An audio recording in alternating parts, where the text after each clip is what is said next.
ونستغفره ونؤمن به ونتوكل عليه من شرور أنفسنا ومن سيئات أعمالنا من يهد الله فلا مضل له ومن يضلله فلا هادي له ونشهد أن لا إله إلا الله وحده لا شريك له ونشهد أن محمدا عبده ورسوله أما بعد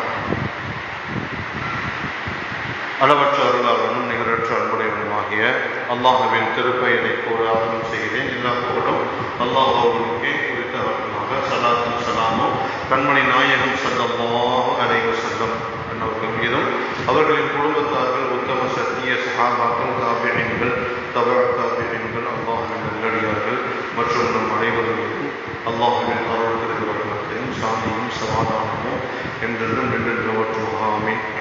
கண்ணியத்திற்குரிய அல்லாஹ்வின் நல்லடியார்களே, இந்த ரமதானிலே தொடர்ச்சியாக இந்த வாழ்க்கை ரஹ்மத்தான பரக்கத்தான அமைதியான ஆரோக்கியமான வாழ்க்கையாக அமைவதற்காக மார்க்கத்தில் சொல்லித்தரப்பட்ட சின்ன சின்ன விஷயங்களை நினைவுபடுத்தி கொண்டிருக்கின்றோம். நாம் நினைவுபடுத்தக்கூடிய விஷயங்களை நம்முடைய வாழ்க்கையில் நடைமுறைப்படுத்தினோம் என்று சொன்னால் நிச்சயம் நமக்கு ஒரு மன நிம்மதியமான ஒரு சந்தோஷமான சலாமத்தான வாழ்க்கையை அல்லாஹ் தஆலா தருவான். அதில் எந்த விதமான மாற்று கருத்தும் இல்லை. அந்த அடிப்படையில் இன்னைக்கு நாம் பார்க்க போகிற விஷயம், நம்முடைய வாழ்க்கையில தினந்தோறும் நம்முடைய வார்த்தையில ஒன்றோடு ஒன்று கலந்துவிட்ட ஒரு அற்புதமான ஒரு வார்த்தை. ஆனா நம்ம அதை என்ன செய்யறது இல்லை, அதிகமாக பயன்படுத்துறது இல்லை. அதை அதிகமாக யார் பயன்படுத்துறாங்களோ அவங்களுக்கு அல்லாஹ் தஆலா அற்புதமான சலாமத்தை தருவதாக நபி ஸல்லல்லாஹு அலைஹி வஸல்லம் அவர்கள் செஞ்சாங்க. அற்புதமான ஒரு வார்த்தையை சொல்லி தந்தாங்க. மதீனாவில் ஒருத்தர் என்ன செய்யறாரு, தான் இருக்கக்கூடிய மார்க்கம் சரியான மார்க்கமா இல்லை, இதுல பலவிதமான குளறுபடிகள் இருக்குது, வேற எந்த மார்க்கம் சரியா இருக்கும் அப்படின்னு யூத மதத்துக்கு போறாரு. யூத மதத்தில் போய் இப்ப அங்க உள்ள அந்த மதத்தினுடைய கொள்கை கலாச்சாரங்கள் அதனுடைய நடைமுறை பழக்க வழக்கங்கள் இதையெல்லாம் பார்த்துட்டு அதுல கொஞ்ச நாள் சரியா இருக்கிற மாதிரி தோணுச்சு. அப்ப அதுல போய் இருந்தார். அதுலயும் அவருக்கு ஒரு சாட்டிஸ்பேக்ஷன் ஆகல. அப்ப என்ன செய்யறாரு, மறுபடியும் கிறிஸ்துவ மதத்துக்கு போறாரு. அங்க போய் அங்க உள்ள நடைமுறை பழக்க வழக்கங்கள் அவங்களுடைய கொள்கைகள் அவங்களுடைய அந்த மத சடங்குகள் இதை எல்லாத்தையும் பார்த்துட்டு அது சரியா படுதே அப்படின்னு சொல்லிட்டு அதுல கொஞ்ச நாள் இருக்கிறாரு. அதுலயும் அவருக்கு என்ன செய்ய முடியல, ஒரு மன நிம்மதி ஏற்படலை. அப்ப அந்த ஃபாதர் போய் கேட்கிறாரு, நீங்க இந்த இதுல வந்தேன், இதுலயும் எனக்கு என்ன இல்லை, யூத மதத்துக்கு போன அங்கேயும் இல்லை, ஏற்கனவே உள்ள மதத்துல எனக்கு என்ன செய்யல, மன நிம்மதி ஏற்படல. எனக்கு மன நிம்மதி ஏற்படணும்னா எந்த மதத்துக்கு போகணும்னு எனக்கு தெரியல, நீ எந்த மதத்துக்கு போகணுங்கிறது எனக்கு தெரியாது. ஆனா முஹம்மது நபின்னு ஒருத்தர் வருவார், முன் சொன்ற வேதங்களில் சொல்லப்பட்ட அற்புதமான ஒரு மனிதர், அவர் இறை தூதராக வருவார், அவர் வரக்கூடிய நகரம் இந்த மதீனா நகரமாக இருக்குது அப்படின்னு சொல்லிட்டு ஒரு விஷயத்தை சொல்லி கொடுத்தாங்க. அவங்க எப்போ வருவாங்கன்னு தெரியாது, எப்போ வேணாலும் வரலாம் என்று அவர் சொல்லிடுறாரு. அவர் என்ன செய்தாரு, வேற எந்த ஊருக்கு போகாம மதீனா நகருக்கு முஹம்மது நபி வருவாங்களாம், அவங்க வந்தா நம்ம அவங்கள்ட்ட என்ன செய்வோம், மார்க்கெட் சம்பந்தமா கேட்போம், அவங்க சொல்றது சரியா இருந்தா நம்ம பின்பற்றலாம் அப்படின்னு சொல்லிட்டு என்ன செய்யறாங்க, அங்கேயே அந்த ஊர்லயே ஒரு பேரிச்சம்பழம் தோட்டத்துல வேலை செஞ்சுக்கிட்டு இருக்கிறார். ஒரு நாள் வருது. அப்ப அந்த தோட்டத்தினுடைய முதலாளி, எப்ப நீ முகமது நபியை பார்க்கணும்னு சொல்லிக்கிட்டு இருந்தியே, கொஞ்ச நாள் கழிச்சதுக்கு அப்புறம் முகமது நபி ஊருக்கு வந்துகிட்டு இருக்கிறதாக தகவல் வந்திருக்கு, ஊருக்கு வந்துகிட்டு இருக்கிறதாக தகவல் வந்திருக்கு அப்படின்னு சொன்ன உடனே, அப்படியா, எப்போ வந்தாலும் எனக்கு சொல்லுங்க அப்படின்னு சொல்றாரு. ஒரு நாள் என்ன செய்யறாரு, அவரு மரத்தினுடைய உச்சியில இருந்து பழங்கள் பறித்து கொண்டு இருக்கக்கூடிய அந்த வேலையில என்ன சொல்றாரு, எப்ப முகமது நபி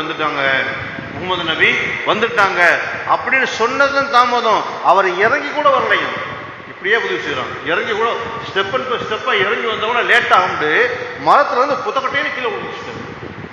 கீழே குதிச்சு எந்திரிச்சு கைகால கூட உதறல, வேகமா ஓடுறாரு. நபி ஸல்லல்லாஹு அலைஹி வஸல்லம் அப்பதான் வந்திருக்கிறாங்க. அவங்க ஆசுவாசமாக மக்களை சந்தித்து கொண்டிருக்கிறாங்க. முதலாக இவர் போய் என்ன செய்யறாரு, நபி ஸல்லல்லாஹு அலைஹி வஸல்லம் அவங்கள பார்த்து ஐயுல் அமாலி அஃதலுன், முதல் கேள்வியே இதுதான். மதீனாவுக்கு வந்த உடனே ஃபர்ஸ்ட் கேள்வி இதுதான். அமல்கள்லேயே மிக சிறப்பான அமல் எது அப்படின்னு கேட்ட உடனே சஹாபாக்களுக்கு ஆர்வம் ஆயிடுச்சு. அற்புதமான கேள்வி கேட்டாரு. நபி ஸல்லல்லாஹு அலைஹி வஸல்லம் என்ன சொல்ல போறாங்கன்னு தெரியல. ஒருவேளை நபி ஸல்லல்லாஹு அலைஹி வஸல்லம் தொழுகையை பற்றி தான் சொல்லுவாங்க. சில சஹாபாக்கள் இல்ல ஹஜ்ஜை பத்தி சொல்லலாம் அல்லது ஜகாத்தை பத்தி சொல்லலாம். இது மாதிரி ஒவ்வொருத்தரும் ஒவ்வொரு மாதிரி நினைச்சுக்கிட்டு இருக்கிறாங்க. நபி ஸல்லல்லாஹு அலைஹி வஸல்லம் சொன்னாங்க, அஃஷுஸ் சலாம், அஃஷுஸ் சலாம், சலாமை பரப்புங்கள் என்றார். சரியான அகராதியில அஃஷ் அப்படின்னு சொல்லக்கூடிய அந்த வார்த்தைக்கு சலாமை ஊதுங்கள் என்பதாக இருக்கும். ஊதுங்கள்னா என்னமா, மூச்சு விடுற மாதிரி இருக்கணுமா. சலாம் சொல்லக்கூடிய விஷயம் மூச்சு எத்தனை வாட்டி விடுறோம் கணக்கு பார்க்கிறோமா, அந்த மாதிரி கணக்கு பார்க்காமல் நீங்கள் என்ன செய்ய வேண்டும், சரியான முறையில அந்த சலாமை பரப்பி கொண்டு. யாரை பார்த்தாலும் சலாம் சொல்லணும், யாரை பார்த்தாலும் சலாம் சொல்லணும்னு யாரு ஈமான் கொண்டு இருக்கணும். அவங்களுக்கு நம்ம என்ன செய்யணும், எப்ப பார்த்தாலும் சலாம் சொல்லணும்.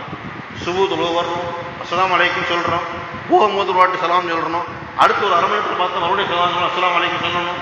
இது மிக மிக மிக ஒரு இம்பார்ட்டண்டான ஒரு அமல், ஒரு அற்புதமான ஒரு அமல். உங்களுடைய உள்ளத்தில் அமைதியையும் வாழ்க்கையில் பரக்கத்தையும் சந்தோஷத்தையும் மனதில் மகிழ்ச்சியையும் ஏற்படுத்தக்கூடிய அற்புதமான ஒரு அமல். சலாம் இவங்களுக்கு தான் சொல்லணும் அவங்களுக்கு தான் சொல்லணும்னா இல்லை, எல்லாருக்கும் சலாம் சொல்லணும், எல்லாருமே சலாம் சொல்லணும். அது நம்மளுடைய வாழ்க்கையில அற்புதமாக விஷயம் என்பதாக சொல்லிக் கொடுத்துட்டு சொன்னாங்க, அத்துஇமுத் துஆம, ஏழைகளுக்கு என்ன செய்யுங்க, உணவளியுங்க. அது மிக அற்புதமான அமல். எப்படி என்பதாக சில அமல்களை சொல்லிட்டு வரோம். இப்போ நம்ம இந்த சலாமுடைய விஷயத்தை பார்ப்போம். சலாம் சொல்லுதல் அப்படிங்கிறது சம்பந்தமாக நான் பல தடவை நிக்காஹுடைய பயான்கள்ல எல்லாம் சொல்றது உண்டு. ஏன்னா இன்னைக்கு யாருக்கு வேணும் சலாம் சொல்லிடுவோம், வீட்டுக்கு போய் மனைவிக்கு சலாம் சொல்றதுங்கிறது ரொம்ப நேரம்.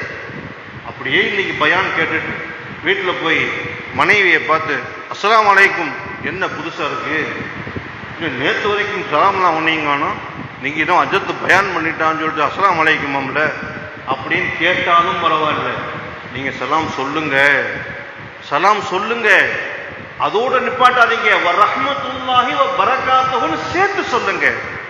அது அஸ்ஸலாமு அலைக்கும் என்று சொன்னால் என்ன அர்த்தம்ங்க, உங்கள் மீது அல்லாஹ்வின் சாந்தியும் சமாதானமும் உங்கள் மீது நிலவட்டும் என்பது அர்த்தம்.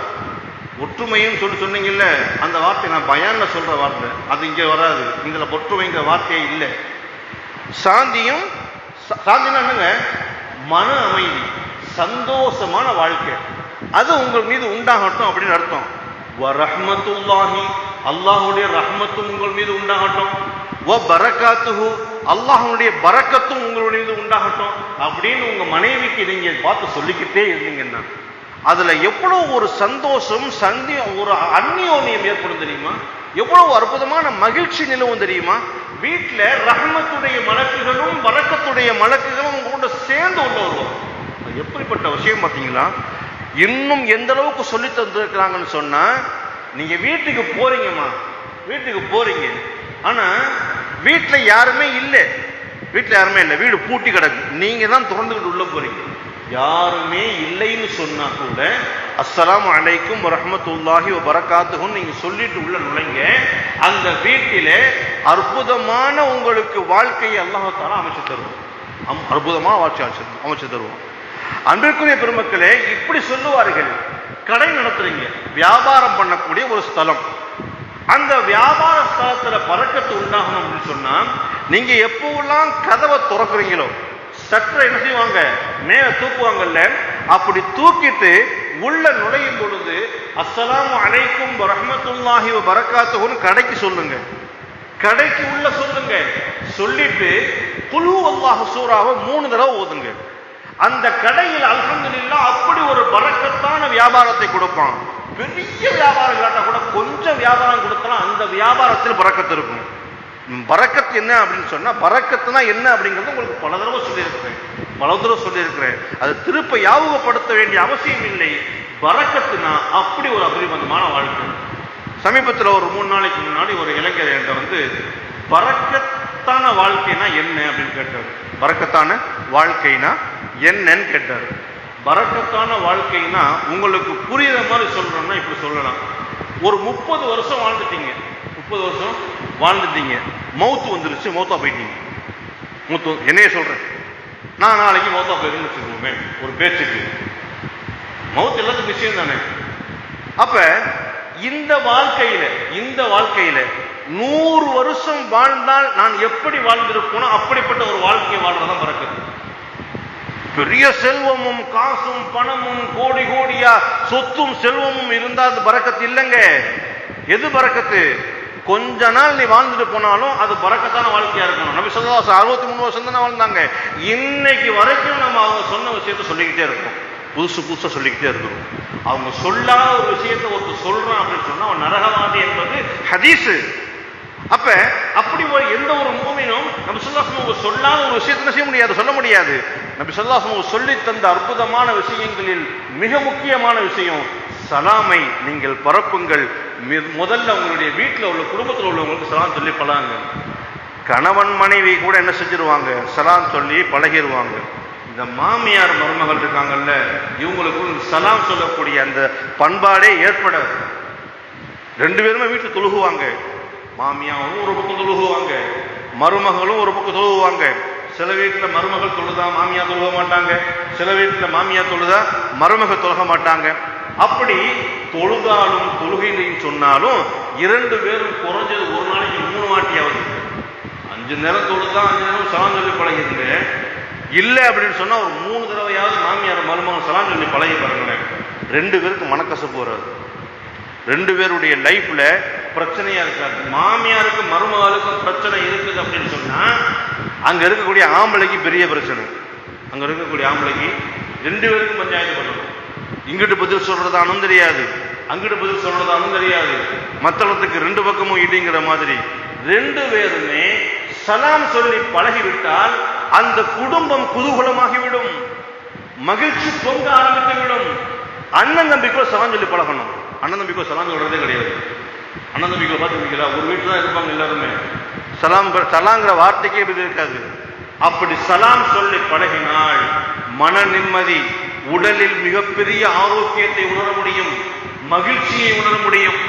இன்னும் அதிகமாக சொல்ல போனா வாழ்க்கை அதிகமாகும். ஒரே விஷயத்தை சொல்லி முடிச்சிடுறேன். நம்ம ஸல்லல்லாஹு அலைஹி வஸல்லம் அவங்கள்ட்ட சொர்க்கத்துக்கு போகக்கூடிய வழியை நீங்க கேட்கிறாங்க. அப்ப சொன்னாங்க, உங்களுக்கு மத்தியில் ஒருவருக்கொருவர் பரஸ்பரம் அன்பு பாராட்டுங்கள். ஒருவருக்கொருவர் அன்பு பாராட்டுங்கள். அப்படி அன்பு பாராட்டினா கேட்கிறாங்க. அடுத்த கேள்வி, அன்பு பாராட்டினால் ஈமான் அதிகமாகும். ஈமான் அதிகமானால் சொர்க்கத்துக்கு செல்லலாம்.